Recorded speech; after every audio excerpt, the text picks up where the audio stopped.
And then I was like, Mum, you know I'm gay, right? And then she's like, yeah, I know, I've always known.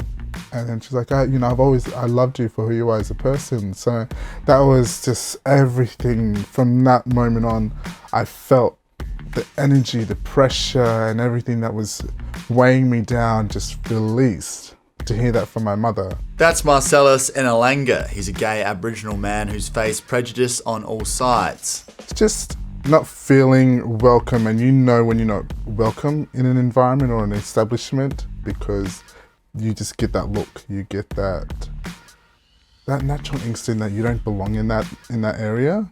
Marcellus had a lot to grapple with growing up in Port Pirie. Figuring out who he was and how to be himself was no easy task. As an Aboriginal person, identity means a lot to us. If we don't know where we come from, then we're lost in this world.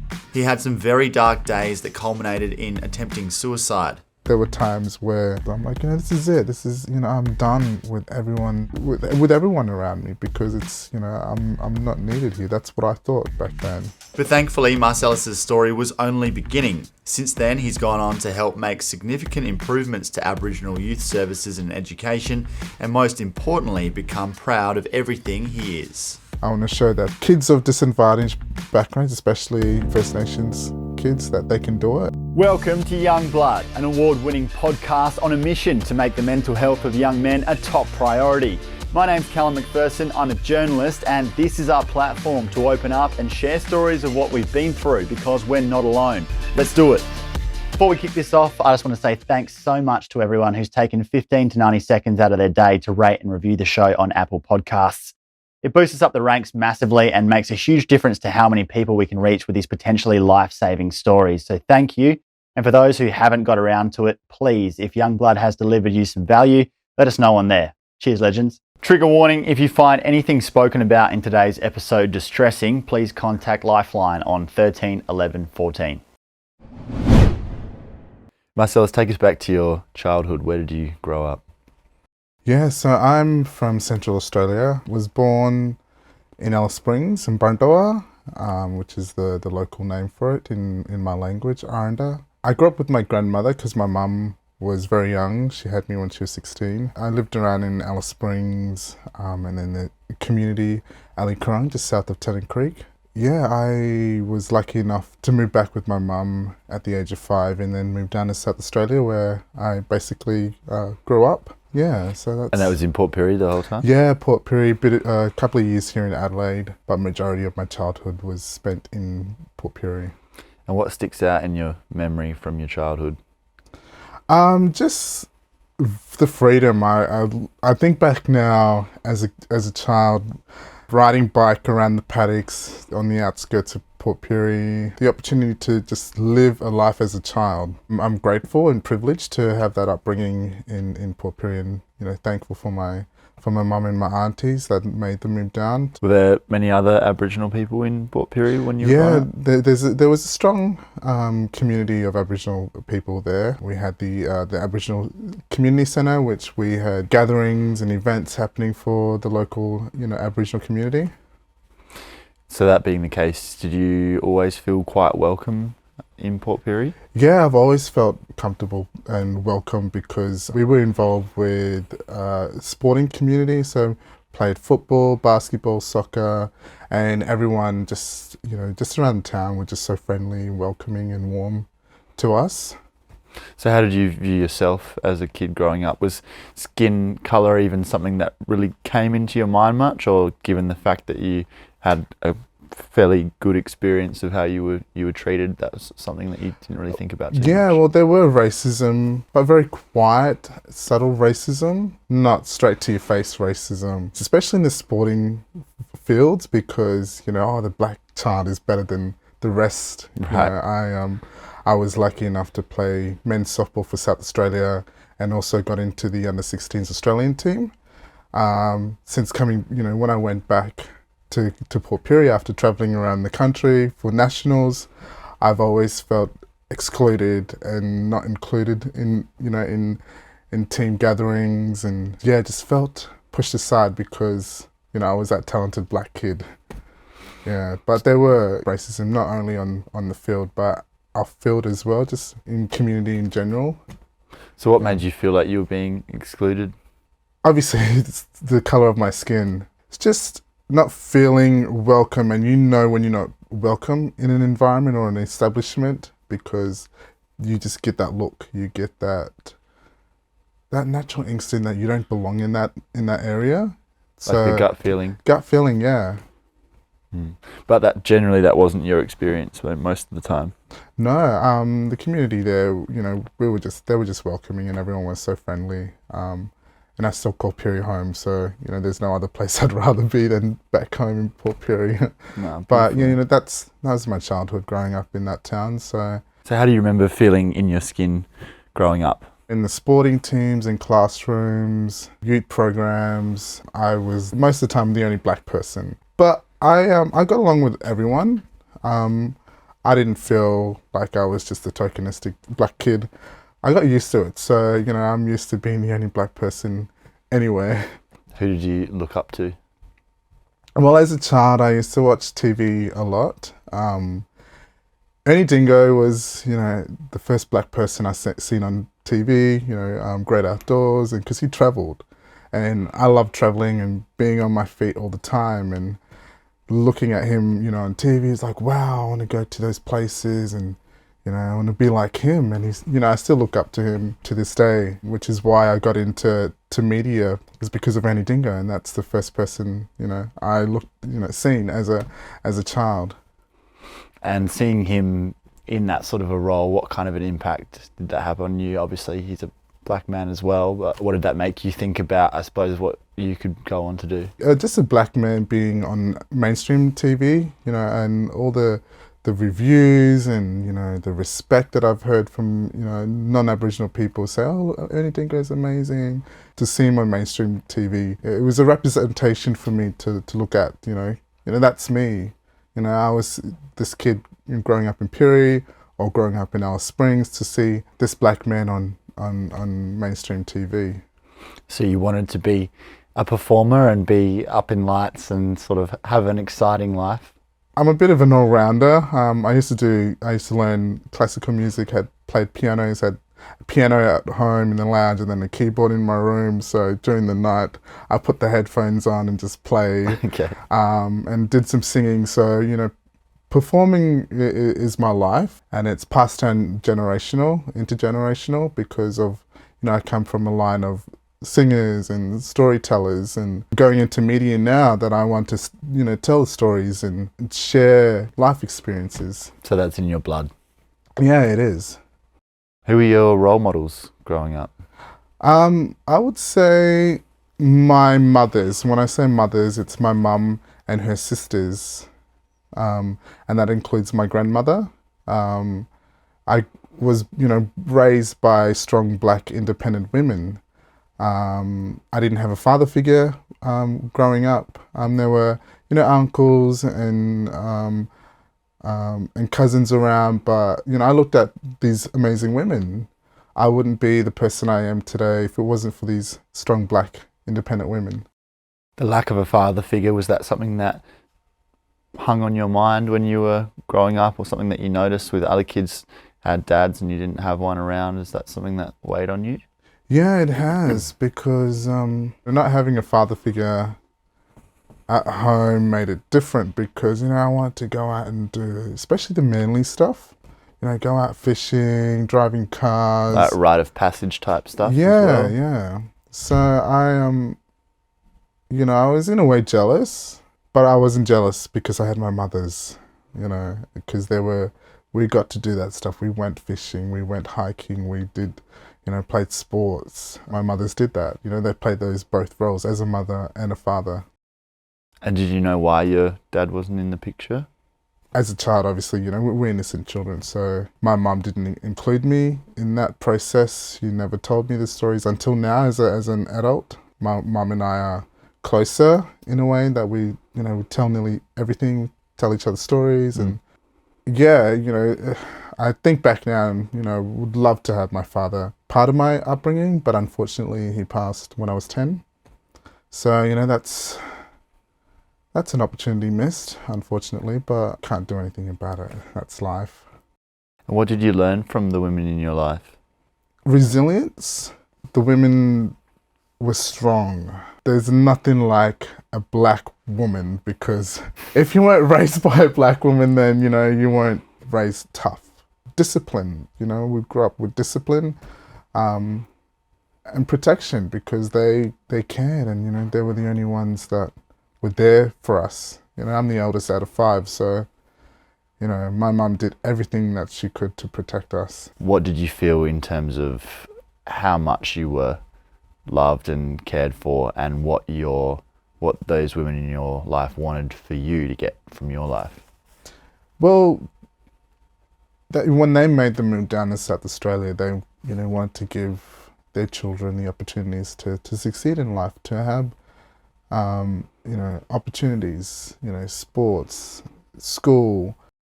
Because if I was brought up in Central Australia by these women, it would be different. And I'm so grateful, because if I wasn't raised down south, I would be either an alcoholic, a drug addict, incarcerated, or a statistic. Because as a black man, I'm more likely to go to jail than to university. So grateful that my mother's made that move down south, because I wouldn't have become South Australian Young Achiever of the Year. I wouldn't have played men's softball for Australia in the under-16 squad. I wouldn't have had these opportunities if it wasn't from my mother's moving down. Yeah. Did you get the feeling that they were conscious of the fact that you were at somewhat of a disadvantage just statistically, and really wanting to instill within you self-belief, and also knowing that you needed to really work hard and perhaps work harder than other white people? Of course, and they knew that we had barriers to have overcome as being disadvantaged, being black. They knew that we would struggle wherever we went, being in school, being bullied at school, at sports. They knew, and they were prepared. When I got bullied in school, both my mum and her sister, so my mothers, they went to school and told the teacher off, because they knew they were prepared for anything just like that, being bullied at school. Do you think that's partly why they were really tough on you? Yeah, they were. They knew the world was going to be tough on you?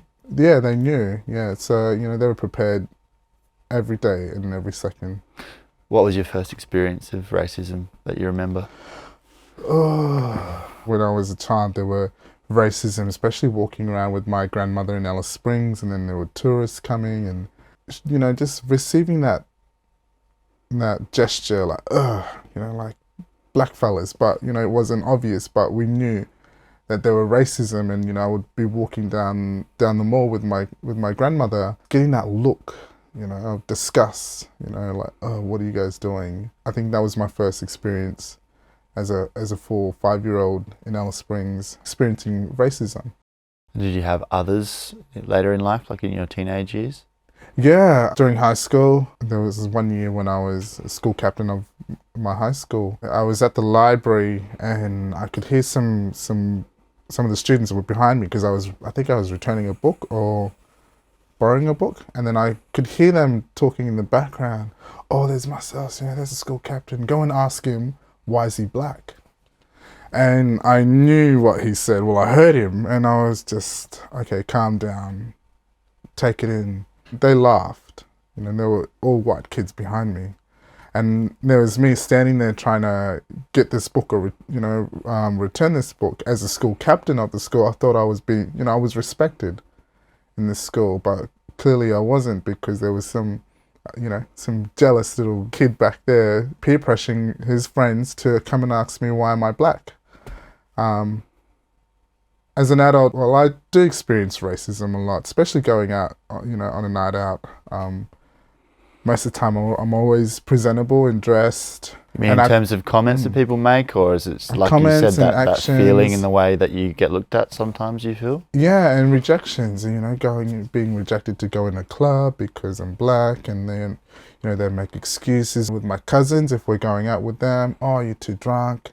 Go and get some water and have some food before we let you in. Not much in the workplace. I haven't received racism, because I worked with a lot of Aboriginal people, so I did not well, it wasn't probably obvious racism, but just going out on a night out and being refused to an establishment because of the color of my skin. And what's it like to live with that in the background? It's not like glaringly obvious or something that's in your face all the time, but like you said, you go out and you, in the back of your mind, you think that might be a factor, and you have to live your life having to think about that. Well, most people of color are used to it now. We expect it to happen wherever we go, unfortunately, and that's the society that we live in. We're always prepared. Oh, they're not. What if they don't? What if they don't allow us to go in? They'll refuse us. It's normal to us, unfortunately, and we're always prepared for that racism or any other comments. How are you treated by most people, though? Do you feel? Well, most people, when I'm out, they always compliment the way I dress and how I look. Sophisticated, a black man with the glasses, my hair done.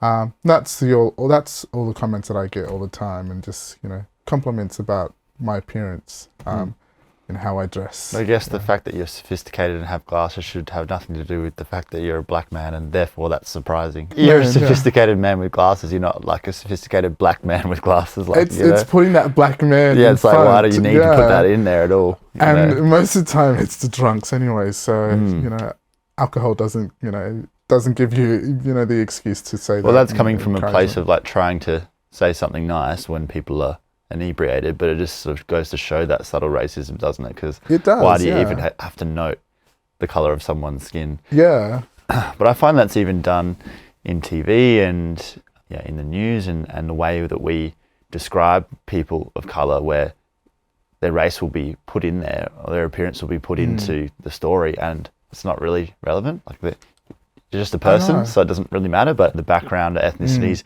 included in the title, and it's like, well, if it was a white man, he wouldn't do it. No. It would just, so that's it. So why do we still live in a time where we even have to mention that? That's it. And there are pros and cons to that, to be recognised as, there's an Aboriginal person on TV, instead of just saying, there's a person on TV. That's, to be described in that sense as a positive, like outlook, or, for sometimes in news reporting, they're described as, an Aboriginal appearance. That's the bad look as well that we get. You have to be proud of your heritage and your identity, because as an Aboriginal person, identity means a lot to us. If we don't know where we come from, then we're lost in this world. You look back into the stolen generations, they're lost. This happened 3 generations ago, and now, it's happening now. These young people are living their life without their identity. They don't know where they come from. But identity means a lot to us as Aboriginal people, because we know if we don't know where we come from, we're lost. We're lost in the city or, the world, because we don't know where we come from. So being proud, of your culture, your language, means a lot to us. Well said. How do you feel about your connection to land and country? Yeah, I go back once a year, to country, to Mbrundowa, Alice Springs, because I feel connected. I want to go back to take my shoes off and feel the red dirt and walk amongst the spirit. And when you go out to community or back to country, you just feel that welcoming. The spirits feel you, and it's so powerful. What does that do for your soul going back there? Yeah, it just recharges me. Rejuvenates me by going back to country, makes me stronger, my spirit, energy, because we live both worlds. We live the Western culture and we live our culture, and we always try to maintain a good balance, and by going back to country, and speaking language. I've been speaking language a lot lately, been speaking 3, even more languages, because I just want to feel connected, because I grew up speaking English predominantly. What power is there in that for you, speaking those traditional languages? It gives me respect within my own community, Aboriginal community, because, I communicate. For example, if I sit, with a group of four, each person might speak a different language. It gives me that power to communicate to each one in each different language, which makes me feel good about myself, because as a teenager I struggled to even pronounce names and to communicate, and I felt lost and distant from that. How does that communication factor into your desire to want to be a TV presenter and communicate on those larger scales and involve that tradition within that? Well, representation matters, for a young kid like myself, growing up in a remote community and outskirts of Alice Springs, seeing a black person, and for now, if they see me on TV, they'll be like, oh, look, that's family. For them to know that I do speak in language and, I come from their community, and representation matters. I also want to start podcasts, media content for community members in language so that I can engage with them and share their stories to them in language as well. What do you think people from your community might be able to take out of seeing you on a stage, like being on TV or being in the public eye? How might that positively impact people from your community? It gives them the hope that they can do. They can do it. They can be whoever they want to. I'm lucky to have the opportunities that I've been given. I always think about kids in remote communities because, they don't have the resources at home. And they don't have the examples. That's it. To be on TV, to show them that they can do it, the world's their oyster, so anything's possible. When did you realise you were gay? I think at the age of 4 or 5. The first instance was I think there was a magazine like the teenage, or some sort of teenage magazine, and there was a photo of Orlando Bloom. So I was like, whoa, he was like shirtless. I'm like, whoa, wow, and I was attracted to that. Not only that, I grew up with women, and there were girls around, so I would play with the girls, play with the dolls, dress up, wear heels, and put the shirts in like I'm wearing a bikini, like a crop top. At a very young age, so 4 or 5, that's when I knew that I was attracted to men. So what was the process of coming out like for you? Did people sort of assume it, or was it still difficult for you to come out? Yeah, well, later in my adult life, they say to me, oh, we've always known. But, I struggled as a teenager during high school. I did have a girlfriend, but, I think it was more of a comfort thing for me. I was always attracted to the guys that were in my sporting teams, in class. Were you afraid? I was afraid because I grew up in a very Christian conservative background as well. So, we were forced to read the Bible every night, read a verse and then pray every night. So growing up in that environment as well was difficult for me. I think it was in my 3rd year of high school, I went downhill because I struggled a lot. Because I found it hard to express myself. Because I didn't have those people around me to encourage me, for support, because I was always told that I was wrong, that I was, I was bad, and I wasn't supported, not even from my mothers, my family. Was this once they knew you were gay? Not only because I was gay, it's because I was. As a teenager, I wasn't cooperating. I was, not going to school. I was sleeping in. I was really depressed, and they were saying, "Oh, you okay? Why are you doing this?" I didn't want to listen. I, turned into a little bit of a rebel because of that struggle of trying to not only find myself but to express myself. And I didn't have that environment to do so. So, so it was really difficult during my teenage years. What was the hardest thing about being you at that time? Because teenage years are critical for who we are as a person, because that, teenage years makes who we are as a person. But I did go through it.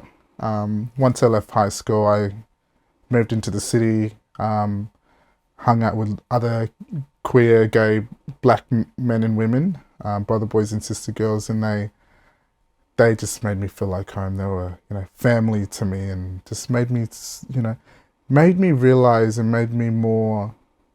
They empowered me. They made me come out, and it was one night because my mum was visiting with my little sister, visiting me here in Adelaide, and went back home, and I had a bit to drink, and I was talking to Mum. Oh, we just went out to a gay club, and then I was like, Mum, I'm gay, right? And then she's like, yeah, I know. I've always known. And then she's like, I loved you for who you are as a person. So that was just everything. From that moment on, I felt the energy, the pressure, and everything that was weighing me down just released. To hear that from my mother, I went into my room and I had a little cry, because I was like, wow. To hear that from my mother was just this, that relief, because to say that she loves and accepts me. Because you had this terrible fear that you'd be rejected. Yeah. Given that she said she's always known, it would have been good of her to bring it up earlier and say she loves you anyway. Yeah, that would have helped a lot, especially, as a teenager, would have helped a lot. But, obviously we did have that conversation, and, we moved forward, and yeah. So a lot of that angst and those fears was based off what you thought the reaction would be, more so than the actual reality? Yeah, it was, the fear of their reactions, because I didn't know what they would react. They would probably tell me, oh, get out, move out, when I want you here. Because I know the men in my family, majority of them are homophobic, because, they were brought up to be men. That's not what men do in So that's what Aboriginal made culture. You feel like you were wrong? Yeah, it did. I struggled, and that's why it made me depressed as a teenager. How dark did that get when you were in that really tough period of your life? It was really dark for me. I was always in my room. I didn't leave the room. It was always dark. I just didn't want to talk to anyone, because I was hopeless. I didn't know what to do. I was in that, in a very deep place, a deep and dark place. What was in your mind at that time? Like, why did you feel so hopeless, and why didn't you want to leave that room? It was all numb to me, because I didn't know what to do. I didn't know what the next steps that I would take. I was just sitting in there, lying in there in my bed, I was out on my phone, on my laptop, watching movies, and that's all I could do. Like checking out. Yeah. Is that because you felt like you didn't know how to be you? Like you were realizing parts of who you were, and that you didn't want to, or you didn't know how to do that, and you didn't have guidance on that? No, I didn't have guidance whatsoever. That's why I was just like a little ornament sitting in my room, just doing nothing. No plans. Because you didn't want to face being you? Yeah, I didn't know what to do. Yeah. And did that get to the point where you didn't actually want to be here at all? Yeah, there were times where I actually just wanted to hitchhike. And I was thinking, well, I'm going to walk, and I don't care if I get hit by a truck or anything, because no one cares about me anyway. There were times where in Port Pirie there's an overpass past the railway tracks. There were times where I would have an argument with my mum or whoever, siblings, and I would walk off crying, and then I would just go to the overpass and just stand there and, holding the light pole. I'd be like, should I do it? Should I do it? Should I jump? This is it. No one loves me. No one cares about me. It was really difficult in that time going through that, but I've always known that there was something great was going to happen. There were light at the end of the tunnel. But there were times where I'm like, this is it. This is, I'm done with everyone, with everyone around me, because it's, I'm not needed here. That's what I thought back then. You didn't love yourself. And I didn't love myself because I didn't know who I was. Yeah, I was lost. But I've always known that there were that voice inside me saying, you're amazing. You're gonna be, you're a bright star. There's that light there, man. You're gonna get through it. And which I did. And I've listened to that voice that was in my head. That voice knew my future. So how have you been able to love yourself and quieten the other voice that said that you were worthless or you were wrong. Those things that were sort of ingrained in you due to your upbringing. How have you been able to silence that and fully accept and love who you are? I'm able to express myself more with my look, fashion, how I communicate and talk with people, with my friends openly, talk about, sexuality and talk about relationships. I'm open to, and free to do that now. And part of it's like you found people who love you for you, and then even people that you thought wouldn't really love the real you, and you're so terrified that they wouldn't. Turns out that, well, at least your mother does. Yeah. Anyway. Yeah, of course. And those people went through the same thing that I've gone through. So, to be around amongst these people gave me that hope to, to be the person I am today. They empowered me, which is, amazing. If it wasn't for these people, I wouldn't, be here, and I would never had the opportunity to have the conversation to my mum that night, to give me that bit of strength and courage to say that. If it wasn't for these people, I wouldn't have done it. Yeah. Being black and gay, do you feel like there's even more prejudice there, or there's even more to overcome? A lot more to overcome, especially being a minority within a minority. So being black in the gay community, there's always racism and, types, not into black guys, and going out to, gay clubs or dating sites, we're not their first preference because we're black. I struggle, being a minority within that minority. So there's been some hurt there in being sort of ostracized within that community based off the colour of you? Yeah, there have been hurt, especially, trying to find that significant other. It's difficult, especially when I try to make the move. First message, oh, hey, how are you? Just trying to get to know the person, and you just get shut off and, blocked because, they're not into black men. Yeah. Would they state that? No, they just, they just block it, that quick. So, yeah, that's what we have to put up with as a gay black man in that community. Yeah. And you've been super passionate about Indigenous youth services and education and making some really significant changes with all that. Why have you been so passionate about that sort of work in the last 6 or 7 years? Yeah, because I want to provide opportunities for disadvantaged First Nations young people. I know there are a lot of programs and opportunities around, but I think, just a little bit of push, more black faces, more black people as doctors, as TV presenters, as police officers, I think we need to push them a little bit more to succeed and, to provide those opportunities. What needs to change in this country, or what have you been a part of trying to change? Well, I think, I look back to it now, I think the education system, when I was in high school, they were just saying, oh, you need to go uni, do this, do that. I haven't been to uni yet because I don't know what I want to do yet. And that's why would I want to go to uni when I don't know what I want to study? And I think, that goes back to the education system where they need to encourage young people to find their love, of, whatever their passion, what they want to do in life, whether if it's, being a mechanic, or just a cook. They need to encourage more of that, which they have been. There are vet courses, but I think they need to encourage that more instead of just uni. That's not going to help. More life experience would help more than just being, receiving that degree. So, especially with black kids, because they get really put off by it because, that they don't think that they're good enough to go to uni because none of their family have gone to uni. What example do you want to set? I've been doing it as a black person already, setting an example of being out there, going out and doing things. When I'm walking in the city, I see, these young, black kids, they look at me, if I'm dressed up in a suit or, just,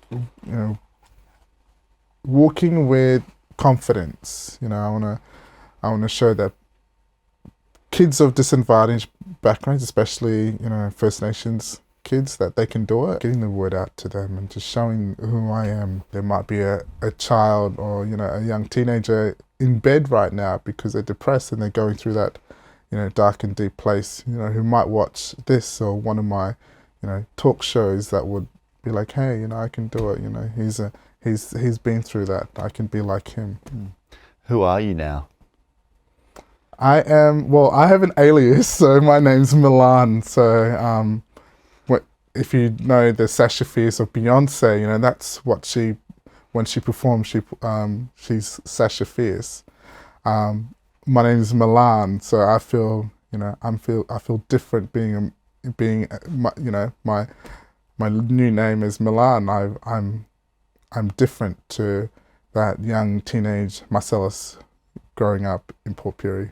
What do you feel you've emerged as through all your youth and the struggles you've been through and what you've learned? I'm more confident now, and I'm more free and open to be whoever I want to be. And and a lot of people come up to me and say, "Oh, wow, we love what you're doing. I love what you're seeing.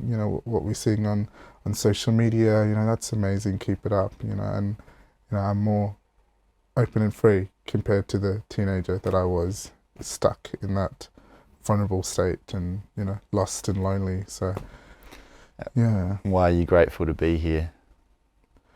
Because of my family and for my people. I'm really grateful because I can share my stories to them and to the future generations, for young people that are going or will go through what I've been through. So yeah, I'm grateful to share my story with someone like yourself who, has gone through, and achieved amazing things. So yeah, I'm really grateful to be here.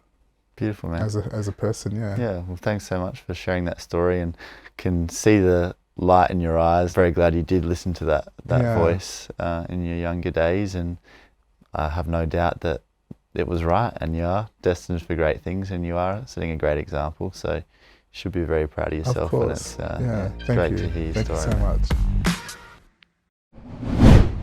That's it for this episode. If you're getting some value out of the show, please help us out with a quick rate and review on Apple Podcasts. Everything we do is recorded in video, so follow Youngblood Men's Mental Health on Instagram and Facebook, and Youngblood Mental Health on TikTok. Subscribe to our YouTube channel, and please leave us a comment or send us a message if these stories resonate. We'd love to hear from you. You can sign up to our e-news through our website, youngbloodmedia.com.au. And most importantly, please share the podcast with anyone in your life who might need it. We're all about reaching as many people as we can. This is Youngblood. Thanks for being part of the mission. Catch you next time.